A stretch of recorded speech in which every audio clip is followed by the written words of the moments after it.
Hi, friends, and welcome back to the Becoming LawyHer show, the show and the podcast that helps you become the main character of your law school application and your legal career.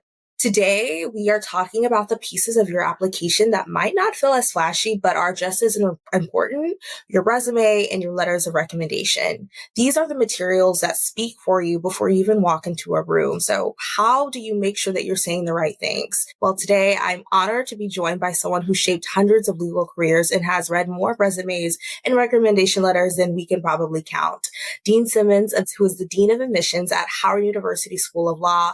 Thank you so much for joining us. Thank you for having me. Excited to be here. Amazing. Well, to start us off, I'd love if you could share a bit about your role at Howard Law and what excites you most about working in admissions. So my formal title is Associate Dean for Admissions and Student Affairs. And so I've been here a little over 2 years. And I think one of the things I enjoy the most is seeing all the applicants who at the beginning of the process really think that they aren't ready or cannot do this, and to see them on the other side when they are kind of processing the fact that they've been admitted and are planning to start law school. I just think those are the moments where I'm reminded of how impactful the work that we do can be. And then also kind of recognizing the fact that for many people, it's, a short-term or long-term dream coming true. And so to be a part of that, I think is definitely a blessing, but I definitely enjoy that piece of it. So that's amazing. And I love that you mentioned that because people don't realize that you can have a relationship with admissions officers before you actually apply. And so it's really nice that it seems to be the case that you at least remember some of the folks who you talked to before they formally applied to university, to the law school, and then were able to admit. Yeah, I think over the years, after doing this for so long, there was a time where I was really, really good with names and faces. Mm-hmm. And I would say 27 or so years in, I'm definitely good with the faces still. Names, I might need a hint or two, but it's definitely one of those things where I think we can connect professionally while also, being in this process that's very competitive. I think it's important that we have some type of relationship in terms of kind of understanding where you're coming from, but also understanding where the admissions officers are coming from. And I think that makes things go much more smoothly. And so kind of acknowledging the fact that, we're in this journey together on some levels, and our roles are different, but that we're all kind of working towards the same thing. And that's to basically help candidates find the school that is the best fit for them, best for them professionally and, morally and ethically and socially and all those other things. Yeah, that's great. Well, before we jump into the nitty-gritty of our questions, I kind of want to look at this from a bird's eye view of thinking about putting together the application as a whole. So one thing that we talk often about at LawyHer is this idea that you are the main character of your law school application, which is essentially saying that if you imagine your application like it was a novel, except nothing is fictitious, and you are the main character in that novel, each part of the application is a chapter in that novel helping you to tell a story. And so if I were to pose a question to you, what does it truly mean to make the whole application work for you? How does that resonate with you? What's your perspective on that, especially as it relates to like your personal statement, resume, and letters of recommendation, all those kind of three core pieces of the application? I think it's important for applicants to think about the law school application process more strategically. I think that, the idea of you being the main character in your story actually works. But it also means that the documents that you're submitting need to actually be congruent with whatever that story was intended to be. And so I think that the personal statement, the resume, the application itself, the letters of recommendation, any explanations that you provide really should kind of tell the same story and kind of follow the same narrative. And so I think, using that genuine, authentic voice, I think people underestimate the power of that. I think every year there are candidates who statistically, meaning, their LSAT score, GPA, GRE, what have you, may not have been the strongest, but they did such a good job of being able to communicate their why, communicating kind of their background and their story, and being able to articulate, why they're ready now and why that particular school is a good fit for them. Oftentimes those folks find themselves in law school, and it's because they did a good job of making sure that they were the focus of their application, that they highlighted the most important aspects of, their writing ability and their preparedness and their study habits and their time management skills and things like that. And so again, between the resume, personal statement, letters of recommendations, and things of that nature, you can tell that story. I just think that for more candidates, I would love to see them be more specific, more strategic, and more thoughtful, as opposed to focusing on what you think we want to hear. Tell us what you know. Tell us why you believe you're ready. Tell us why you think you're a good fit. And going back to your general, mantra about, being the main character, again, take a moment before you hit submit and look at all your materials and ask yourself, do these things align with what I intended to tell this particular school? And what you tell school A probably isn't going to be the same as what you tell school J. But have you communicated what you intended to communicate to each one so that you're giving yourself the best chance possible and you're giving your authentic, genuine self through your materials? Yeah, I appreciate you saying that so much, because I will tell people this, like my truth, my story when I was applying to law school was definitely being a candidate who had an LSAT score that was nowhere in proximity to what the school's medians were. Yet still, I was very strategic about my law school application process and had a very successful run with that. And people, when I tell people this, they're like, oh, like you just must have did something really incredible or really amazing. But I think people really doubt how few folks are as strategic about the materials. I don't know if you would agree with, like, to the point that you were saying, wanting to see more applicants be authentic in that way. Yeah, I agree. I think it's also being thoughtful about your school list. And I think it's, always plotting and planning to some extent, right? Like, I think you have control over some of this. And so I feel like people forget that piece of it. And so you have control over your personal statement and you have control over who you ask to write your letters of recommendation. Your transcripts, they're pretty much set once you're done with those courses or your degree. LSAT score, once you've done everything you could to master it as much as you can, that's done. But you control what you put on your resume and how you shape and frame it. And I think that, I'm sure you are incredible, but, are you more incredible than the other people that applied that weren't strategic in where they applied and when they applied? And how you framed your narrative and how you explained some of the tasks and projects that you worked on your resume, that's really what it comes down to. So I think you're right, that I think that when you're telling prospective students about kind of the fact that they can control this and that they can massage it and manage it, I don't think they think that they have as much power as they do. And at some point you have to do everything you can and then you have to leave it up to chance, right? Like there are tons of candidates every year who have the scores and still don't get admitted. And it's because of the way in which they come across, the way in which they presented themselves, and things of that nature. So, best of both worlds is that you do your best in terms of the numbers, but you present yourself in a way that allows the school to see what else you bring to the table besides those numbers. Exactly. I think at the end of the season, I might put a montage of all the deans of admissions saying this very exact thing, that you guys routinely reject folks who are above and beyond your medians, because it just really instills in this idea that it's not just numbers. Like, you guys are actually reading the applications. I had a colleague at a school that's a pretty, what I think people would deem to be a pretty elite school.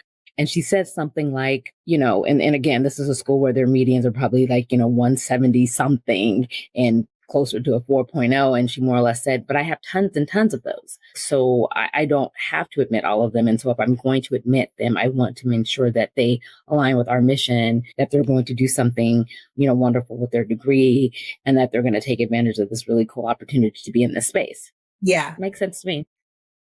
Exactly.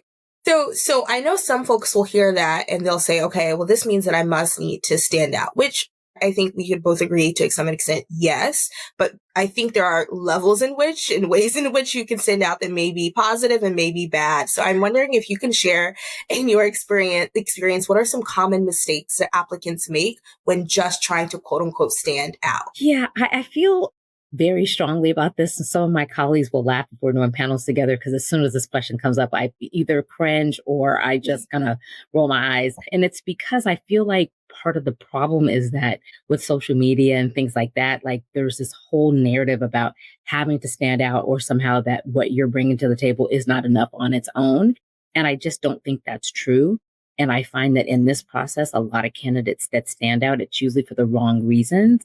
It's usually because they don't follow directions, because they submitted their applications too late, They did not make the right school list. They didn't broaden their school list enough. I also think that they have not done a good job of thinking through what they want to communicate to the individual schools. So, for example, if you're applying to a law school where you know that they're well known for public service and for environmental law, and everything you talk about is related to family law and justice for people who go through, really expensive divorces and wanting to protect those people who have the money. That probably doesn't align well with that particular school. And so while you may have the statistics, they may not see you as someone that's a good fit for them. And so it's being thoughtful in that context that would help, I think.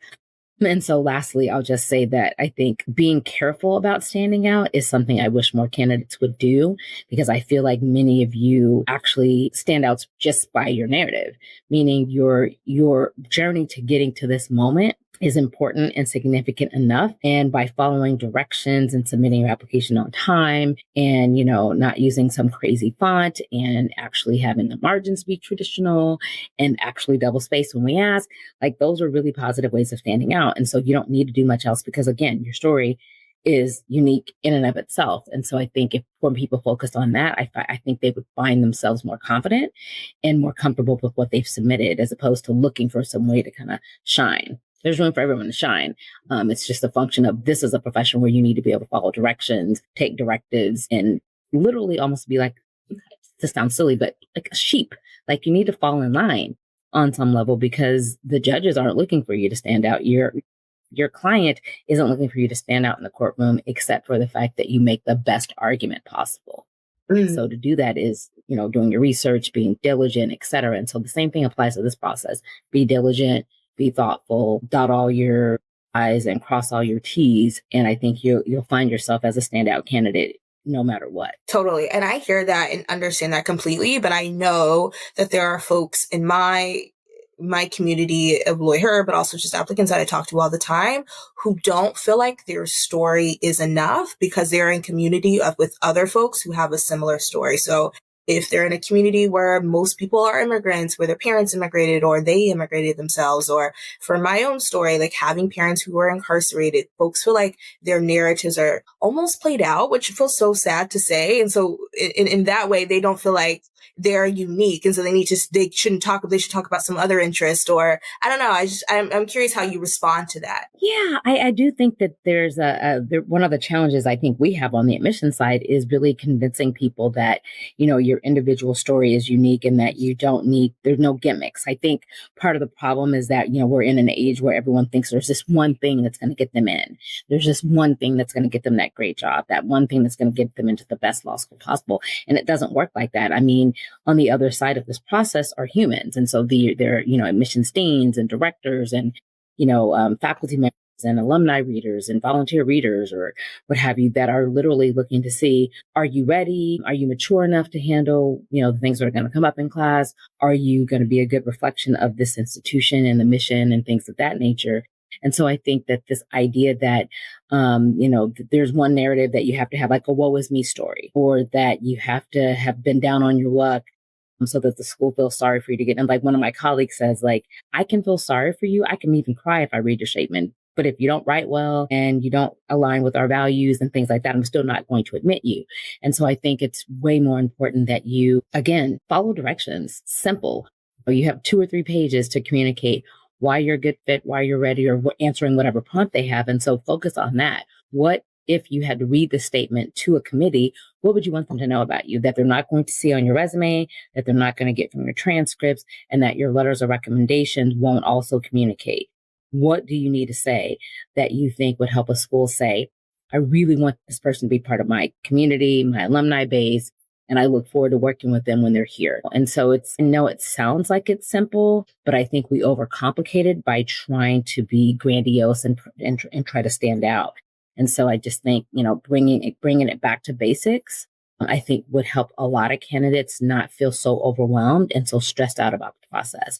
Take your time, set up your Google Doc or your spreadsheet, and for each school, list what their requirements are, and then see, okay, how am I addressing this? How am I meeting this? how am I communicating this? What else do I need to say to them before I hit submit to ensure that they know how ready I am and what a good match I am for them, and that how good of a match they are for me. Yeah. Yeah. Well, I want to turn to now the actual execution of this, strategy. And so can you share what is the difference between a law school resume and a professional resume that you might use to apply for a job? So I really think that the main difference is that you don't have an objective. Like we aren't looking for an objective, generally speaking, on a law school resume, because you're submitting it as part of your law school application. So we kind of can figure that out. The other risk that I have found is that many applicants, when they keep the objective on the resume they were using for professional purposes, they often forget to change it. And so it says things like looking for a great opportunity with a Fortune 500 company, or I am a competitive blah, blah, blah for, companies that do X, Y, Z. And it's like, we're law school. And so again, just removing that would at least eliminate this idea that you're not paying attention to details and not following directions. I think the other thing is that, remembering that it's for educational purposes. And so you should start with your education. I often have candidates who are a little more seasoned, maybe, 4, 5, 20 years out, and they want to start with work experience. And that works for a professional resume. But again, you're applying to an educational program. So start with your education, because that's what we're going to look for first. The other thing that I think is important that may differ in some spaces is that for law school purposes, in an admissions world, we are really looking to see, for example, like how many hours per week you might have been working in undergrad.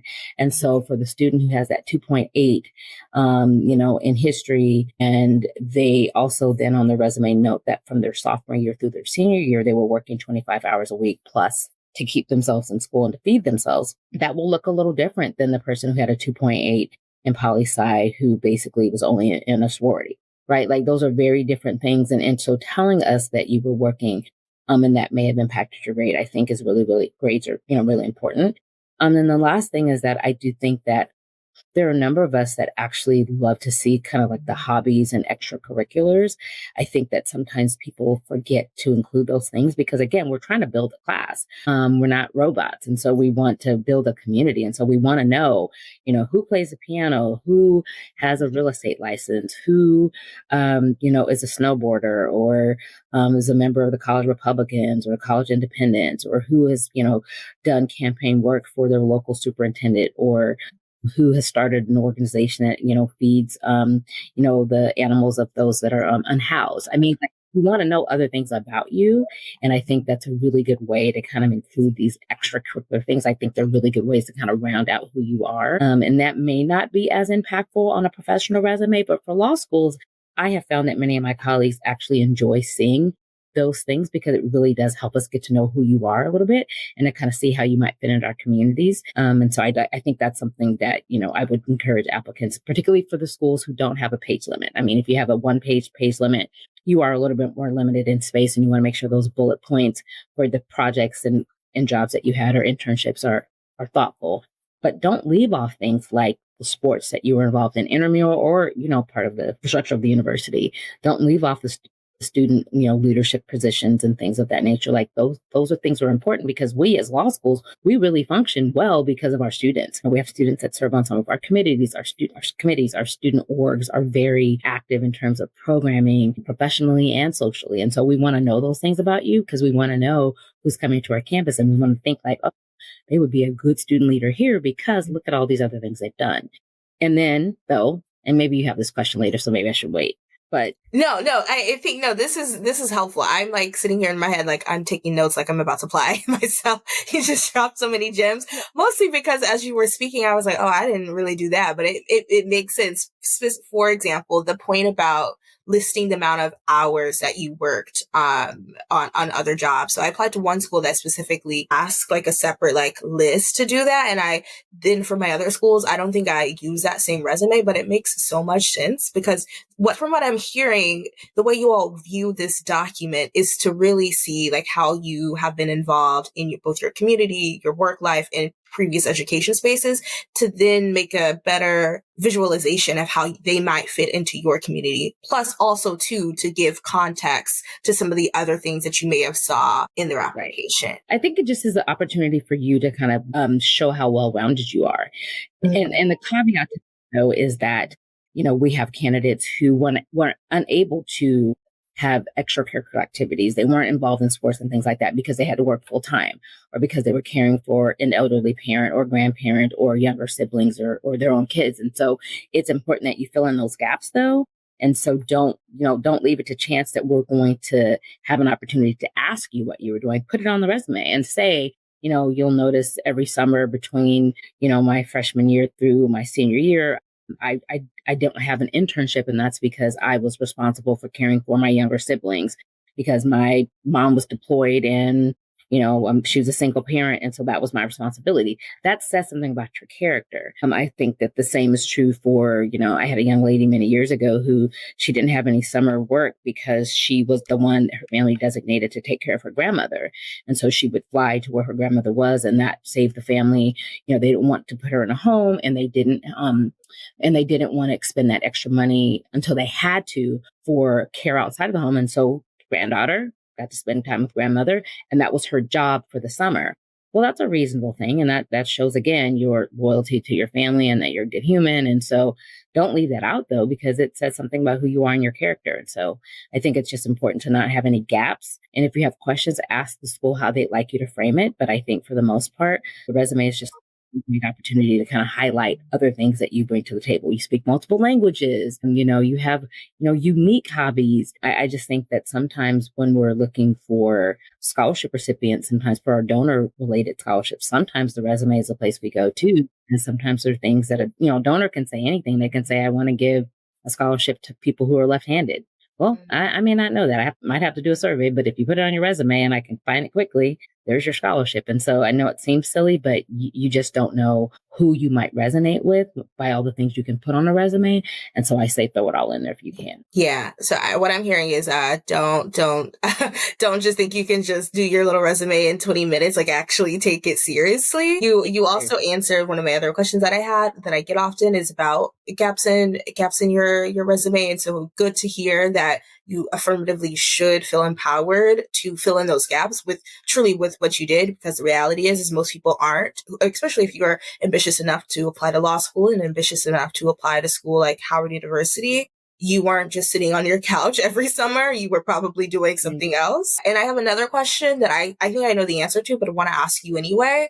So for students who are applying straight through from undergrad, some of them may feel compelled to put some type of experience that they had from high school, like if they were student body president or something like that they consider to be something that they're proud of. I'm curious as to your take as to seeing high school things on a law school resume. That's what I thought your answer would be. It's just, it's not necessary. The only caveats I've heard from colleagues that I tend to agree with would be if you were someone that was involved in like some type of program where you started taking college credits early, and or some type of program that ties directly to the type of law you might be interested in. You kind of started that in high school and continued it in college. That might be a logical kind of leap. But beyond that, you don't want to basically show that you peaked in high school. And though, college forward is generally the best rule of thumb for most candidates. Good to know. So I want to jump to something else, which is the letters of recommendations. I know for some people,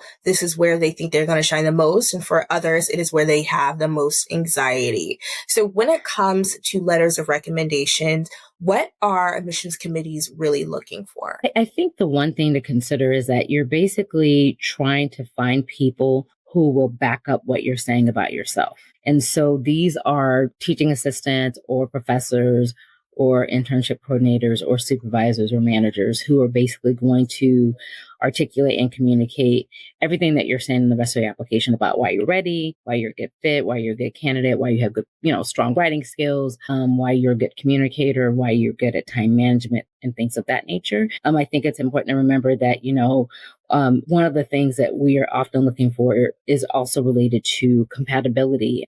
And so how well do you work by yourself? How well do you work in groups? Are you someone that takes direction and feedback well? And those are important things in law school, particularly and also in the profession. And so I think thinking strategically about who you ask can have a positive impact. I've had a number of candidates who statistically they were just okay, but what their professors or teaching assistants said about them and their capability and their motivation and things like that had a positive impact. I also think for a lot of faculty members that are on our committees, they want to hear from the faculty members and the teaching assistants, like what did they think about you? Because they're thinking about their classroom experience with you. And so when a professor or teaching assistant can talk about how you were engaged in class and how maybe you weren't getting a concept or you were struggling, but how you were so tenacious and you came to office hours every week for 6 weeks and how you eventually mastered that concept, or how your grades, drastically improved after, seeking out help or things like that. Those are all positive things. And so sometimes I think applicants get focused on just trying to get the letter from the professor or TA that wrote, in a class that they had the A. But sometimes a better letter is from the professor or teaching assistant where maybe you got that strong B plus because at one point you had a D and you worked so hard to prove, and they can talk specifically about how you're willing to really work hard. You're really willing to dig in and how you don't give up. Those are huge, huge things. And so I think being thoughtful about that. And again, just to reiterate, part of what you're doing with the letter of recommendation is getting them to back up your narrative, that you're ready, that you're competitive, that you're thoughtful, and that you are someone that they believe in and that they believe you can do this work. And they understand how hard this will be, but they believe that you can do it. For sure. And to our listeners, I hope what you all are taking away from Dean Simmons and what she's sharing and all of these hypothetical questions of, how hard did they work? What type of peer? All of these are questions that you should be asking of your recommender. Can they speak highly to you of and or explain, right? Because there's a difference between saying like, I did really well in this professor's class. I went to office hours. I was doing all the right things. But if they have never really written a recommendation letter for law school and they don't know what to write for, you could still, I am curious to your response to this. I think you might still be in a position where you get like just an okay letter and not like the best letter that you could have gotten. I think most letters of recommendation are mediocre. And so that's probably why the good ones stand out, because most of them are mediocre. Most of them, it makes me think that the applicant didn't invest the time in actually speaking with the recommender via email, via Zoom, via Teams, and say like, manager such and such, professor, blah, blah, blah. Can you write a competitive, thoughtful letter of recommendation for me for law school? Here are the 3 bullet points I'd like you to make. Here's a draft copy of my resume. Here's a draft copy of my personal statement. And here are a list of the schools I'm applying to. And here's a reminder of the grade I earned in your class, because sometimes there's a big mismatch. And so they're using these form letters. I mean, most professors and TAs and advisors are overwhelmed.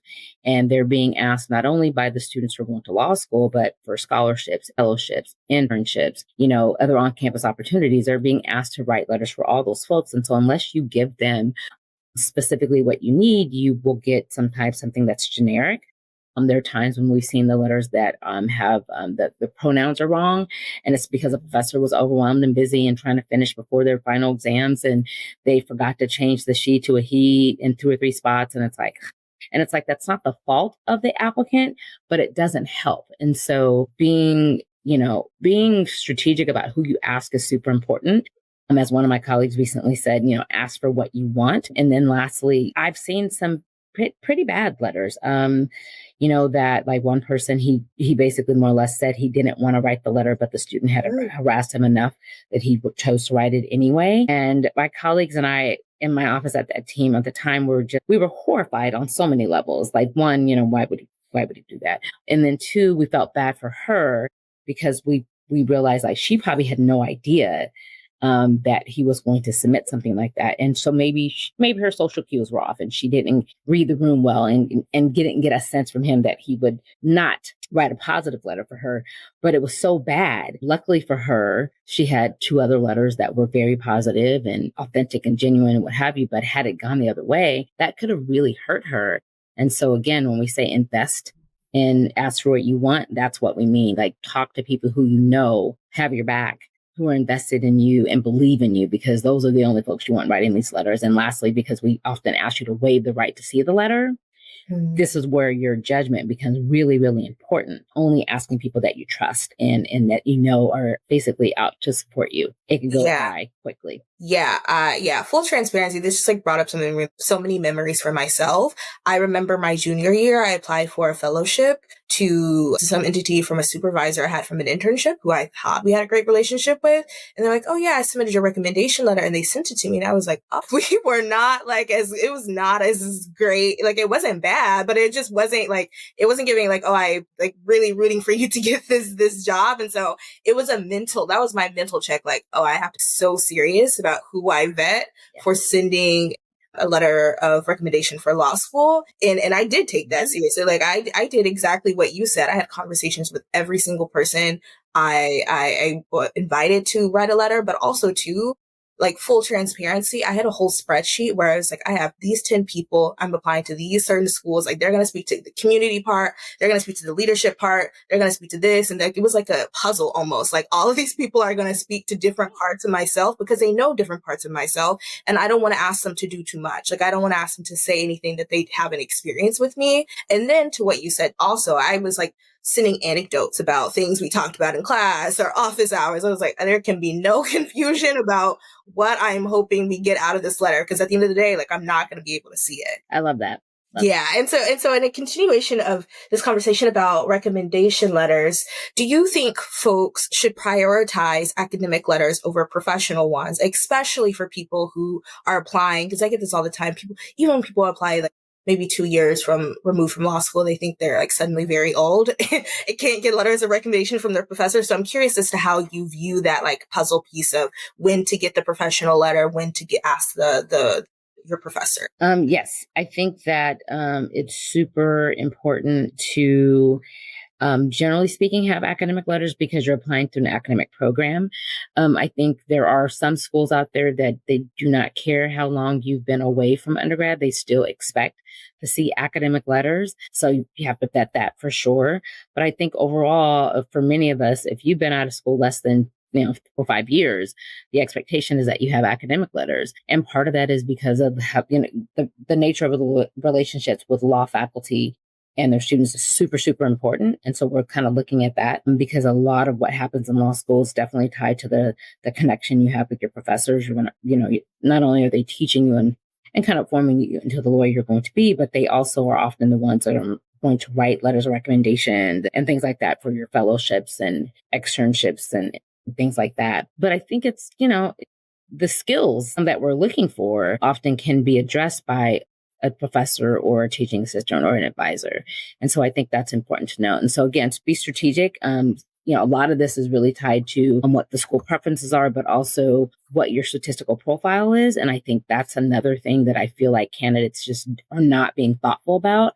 If you're applying to a school and you've been out less than, 3-4 years and your grades are closer to the median or below the median or closer to the 25th percentile, you want to have more academic letters than anything because you're trying to basically communicate that irrespective of what you see on my transcripts and my cumulative GPA by LSSC, I am a competitive candidate and here are the people that are going to tell you why, who also work in the same, type of setting. And so I think that's important strategy-wise to think about. I think if you're applying to a school and your GPA is closer to the 75th, you can risk it and have an academic letter, an internship or something of that nature. Mm-hmm. But, for most candidates, you want to be strategic and thoughtful about what you're submitting because they're going to speak to the narrative that you're trying to communicate to the schools. Exactly. So now I want to switch to Howard specific application questions. So we try to do this with each episode where we're bringing in an admissions officer just because this is our audience's chance to hear directly from you about how you view how you would evaluate candidates at your school. So can you share a bit about how Howard's admissions office approaches applications in when I say the term holistic review, what does that look like in practice at Hustle? It's basically mission alignment is the primary focus. The thing that is cared about most is whether a candidate aligns with the mission of the law school in terms of becoming a social engineer and ensuring that you understand the importance of this legacy and giving back to the larger community. I think that, between your personal statement and then your answers to the questions on the application, but also what you discuss in terms of your why as it relates to Hustle, I think is super, super important.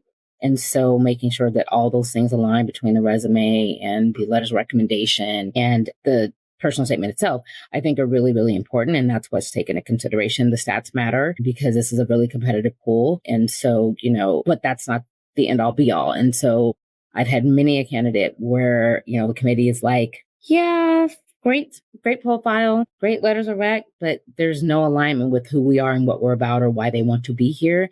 And so our class is really small. So we have to be super thoughtful about who we admit.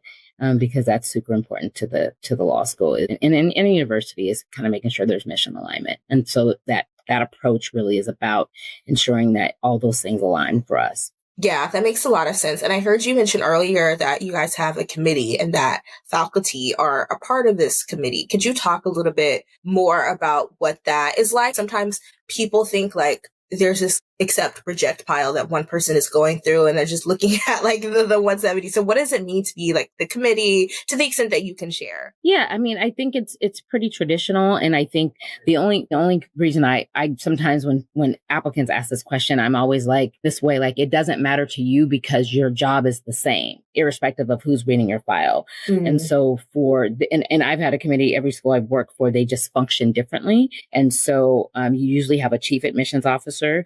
And depending on the structure of the law school in the office, usually there are certain files that, will go to a committee. Usually they're the files kind of in the middle. Sometimes they're the strongest files. Sometimes they're the weakest files that get read by the professional admissions folks. But at this school, our committee reads all files. I read them first and then they read them. And then if there's agreement, that's the decision. And if we don't have agreement, we'll meet and talk about it. And sometimes there's a request for additional information. Sometimes there's a discussion about like, is this person ready now? Or is there something else we need to see? Or we want to see the next semester's grades, or we want a better explanation about a character and fitness issue or things of that nature.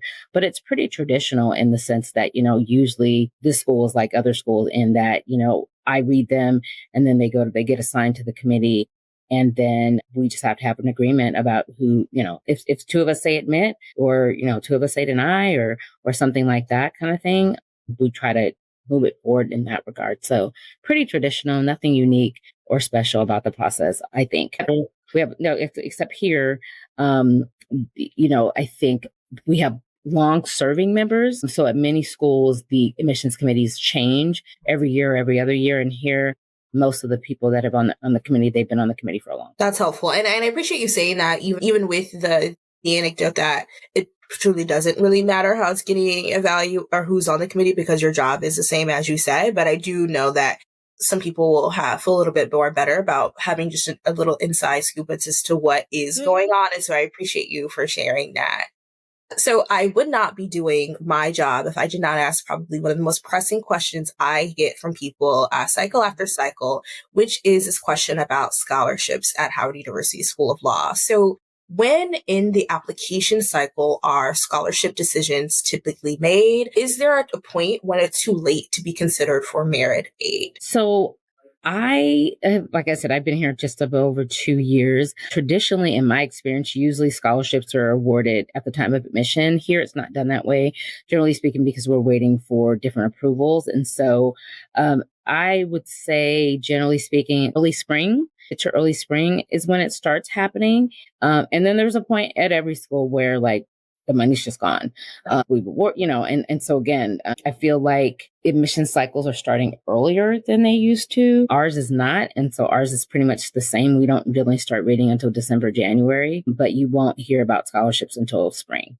Yeah. Got it. And so that's helpful, that December, January point, because I know a lot of times people rush to submit their application because they're like, oh my gosh, I need to be the first one there, because there's this idea of like an early application, but I think that's a little bit warped. So I hope that gives some people some confidence too, a little bit. I mean, you should still apply early. I mean, that's part of the problem. The problem for this school is a good one in that it's just a really competitive pool. And so I have a lot of candidates. Like we actually created a new status this year that just says something like, more or less like you weren't admitted because of the timing of your application, because we have such a competitive pool that there's so many people that we would admit if they had just applied a little earlier, but we just don't have room. Our entering class is 180, so when you're bringing a class of 250, 300, you have a lot more leeway, but we're trying to keep our classes small because we like to keep our writing classes small because we know that's foundational. We have, thousands of alums out there who talk about the fact that they know they're successful in their careers because of the size of our writing program.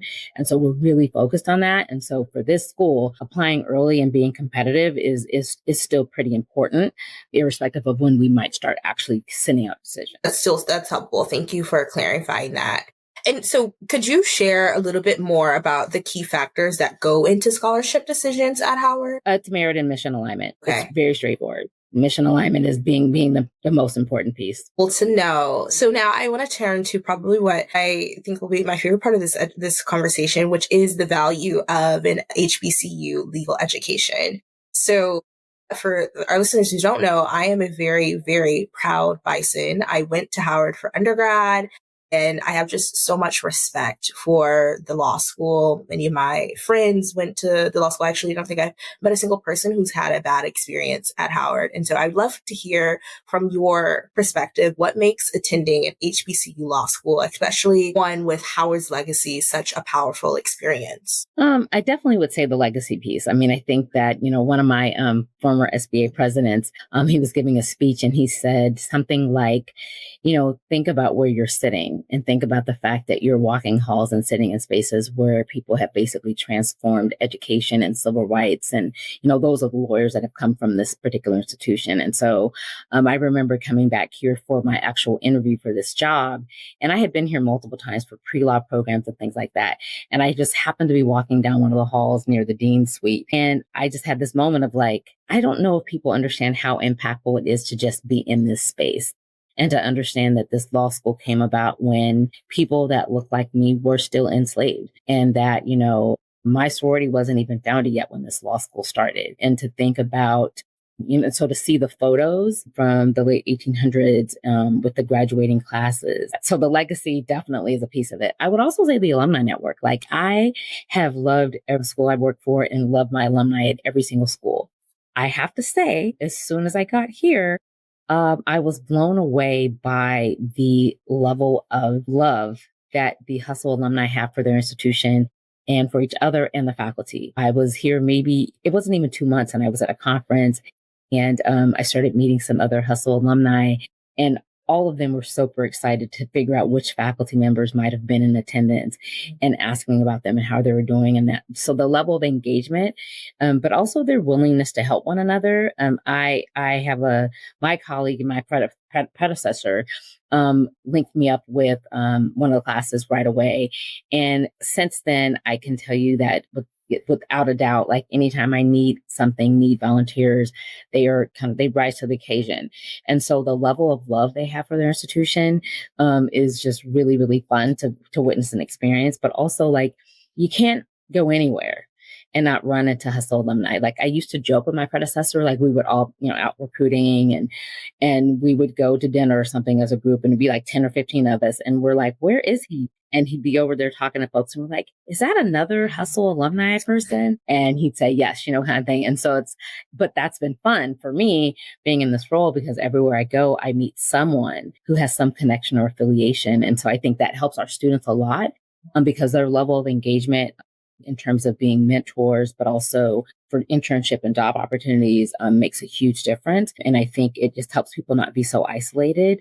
And then to have that kind of reach, I think is super important for the employment market. And so the last piece would be, I think, understanding what it's like to be in a space where you can have conversations about really hard things, and understand that while the majority of the students here are African or African American, not everyone is. Someone, same thing for staff and faculty.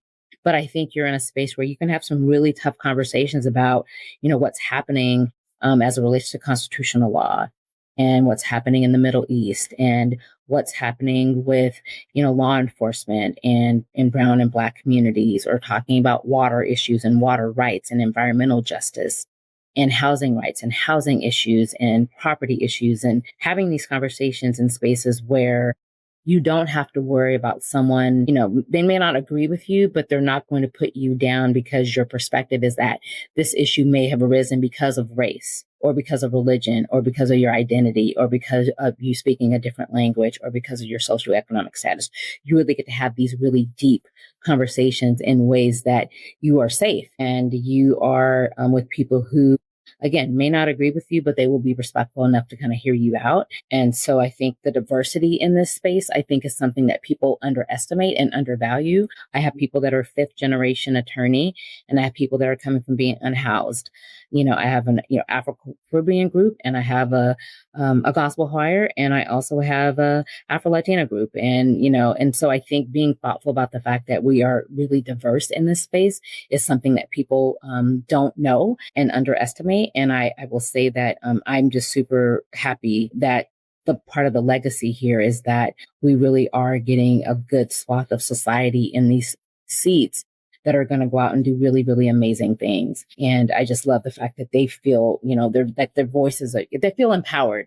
I would say there's a level of confidence that I often see within the first, even month or two, I would say, of students getting here that I think is really impactful and really wonderful. Definitely makes me regret not going to an HBCU at some point in my life, for sure. Yeah. No, I just want to affirm all of the things that you said. So when I was a student at Howard, I actually didn't make it over to the law school's campus, maybe like 1 or 2 times, but I've never stepped foot in the building just because, for those who don't know, it's on a different location from the undergrad. But when I was in law school, there was this public interest convening for students in DC. You may have been at Howard during that time, during the summertime. And so that was my first time actually going to Howard, and just walking through the halls and seeing all of the Black portraits of past students, of folks like Thurgood Marshall, but other folks who aren't lesser known, but have made waves in the civil rights space, was affirming in ways that I cannot explain, just like seeing people who look like you. This is a plug, and I'll include this in the show notes. There's this piece called Law School as a White Space. And it really talks about the foundation and the institution of law school and what it's like and what it teaches you to be like. And part of what they talk about in that in the article is like the architecture of the schools kind of reminding you of oppression, or like even having all of these like white people on the walls who oftentimes did very bad things, but your law school is just proud of them because they were the attorney general here, president there. And so at Howard, it's just like such a different stance about who we choose to honor, who we choose to support. And I appreciated seeing that. And also to the last part about what you mentioned of like being and to be able to have hard conversations in a safe space. I remember the first time I was like officially a little bit jealous that I did not go to Howard for law school. I was having a conversation with her. I forget her last name, but her name's Tiffany is her first name. She's not at Howard anymore, but she taught like a writing class at Howard. And she was talking about her approach to writing. And I was just like, I wish I had that at my law school, and that she was really empowering her students to use their voice, to use where they come from. Mm-hmm. And that is just like antithetical to a lot of how people teach legal writing, and that it's not like a valued thing to bring in your lived experience. And she was teaching her students on how to do that in amicus briefs in a way that's really powerful. So I think that's an extra layer of that benefit of having that type of education. Absolutely. To students who are deciding between an HBCU law school and a PWI or a predominantly white institution, what questions should they be asking themselves? I feel like part of the narrative, or part of the question like has to be, what are you looking for in your experience? I think that we have a good number of students who went to an HBCU for undergrad and want to continue that experience. And we have a ton of people who only went to PWIs and want to have the HBCU experience, but you have to understand what that might mean. And I think that you have to kind of I'm a big, do a pros and cons list of benefits, burdens, like whatever, but come up with your list of what are you looking for in a law school experience? And I think that I would say that one of the mistakes I think that candidates make, and some of this is just, because I have social media and other things like that work, but one of the things I've heard quite a bit is that they say, I've heard that if I go to an HBCU, I won't be as competitive in the job market. And I say, look at the stats, because the stats tell a very different story. And, there are only 6 HBCU law schools, and we have a lot of success in a lot of spaces. And I would say that my career services team here is hands down one of the best teams I've worked with. And I've been very fortunate to work with really good career services people at every school I've worked for. But this team is a little different in the way that they hustle, pun intended. I think that there's a way in which they move with the students to ensure that they have as many opportunities as possible that I've not necessarily seen in a lot of other spaces. I also think that some of that is in conjunction with the faculty here. I have never experienced a faculty be so engaged in sharing opportunities the way that they do here. And when I first started in the summer of 2023, I was super confused because I was getting all these emails. And I was like, I finally had to ask one of my, a new colleague, soon to be friend. I was like, why are the faculty sending all these emails about internships or clerkships and what have you? And they're like, oh, they're sending it to us too, but they are so invested in having our students have as many experiences as possible that they don't wait. As soon as they hear from a colleague that is a judge or, a former partner or something of that nature, they want to get it to the students. And so what they care about here is the experience and the exposure. And how that translates is that, when I was interviewing, the places that the students were going for the summer were so vast and so varied, but so impactful. And so I think that the mistake that people make is not understanding the power of these institutions and the impact that they have, but also just what you're exposed to. I mean, the number of people that want to recruit here is beautiful and it's wonderful. But that's a testament to the legacy of the law school, the quality of the faculty and teaching, the work that our students are doing when they're actually in their internships, but also what our alumni are doing as practicing attorneys and judges. And so I think that anyone that's making the decision, between, a PWI and an HBCU, do the math, like do the real math and look at, the cost of attendance and look at what you will gain from being in this space. And I think that you would be pleasantly surprised. The last thing I'll say is that, one of the things about this law school is that we have a reputation for big law. And while that's impressive because that's one of the areas that a lot of folks, aspire to be a part of because of the money, I would say that, we do really, really well in the public interest, public service space. And I think that speaks to the legacy of the law school as well. And so again, I just say do the homework, do your research because I think you'll be pleasantly surprised and then, visit. I think it's important that you engage with current students, talk to alumni about their experience. No school is perfect. I think there are things that we could do better, just like every institution I work for. And we do things really, really well. And there are things that we can improve. And so, talk to the current students and talk to the alumni about why they chose this particular school and what they gained from it. Because I think you'll be pleasantly surprised. Absolutely. I have loved this conversation so much. I personally took notes from my past self and a future self when I'm talking to applicants. And I know other folks listening to this call and discussion did too, and hope everyone truly leaves this conversation on understanding that, Howard is not any institution to play with, but also too that they welcome and want you there, your experience is there and eager to support you.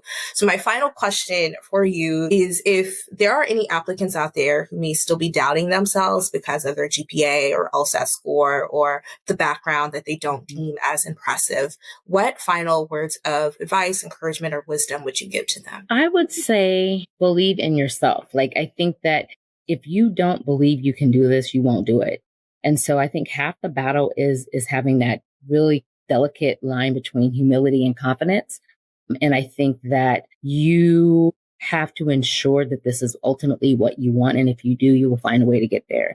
Now, what that might mean and what that might look like is that maybe you are not going to the school that was the school on your bulletin board when you were in high school that is, maybe in the T14. But that doesn't mean that you can't have the same experience, have the same internship, have the same type of legal education. It just means that it looks a little different. And so the question I always tell people to ask themselves is, do you want to go to law school or do you want to be an attorney? Do you want to go to a specific law school or do you want to be an attorney? Because if you want to be an attorney or a judge or policymaker or advocate, you're going to go to the school that gives you the opportunity. And you may apply to 20 schools. And if you only get into one, you only need that one to say yes. If you're going to an ABA law school, you're going to get a certain level of education that you need to be a barred attorney in this country. And so, be thoughtful about your ultimate goal and don't give up on yourself and don't let other people kind of talk you out of what you know to be true for yourself. I think this is where it's really important that self-talk and even the blogs and other things like that, you have to be really careful and much more discerning. Because I think you will get in your own way. I found a lot of candidates saying, well, I read on blah, blah, blah, that, if I don't have this score and this score, I'm never going to get into this school. And it's like, how do they know? They've never even worked in admissions. Why would you believe that?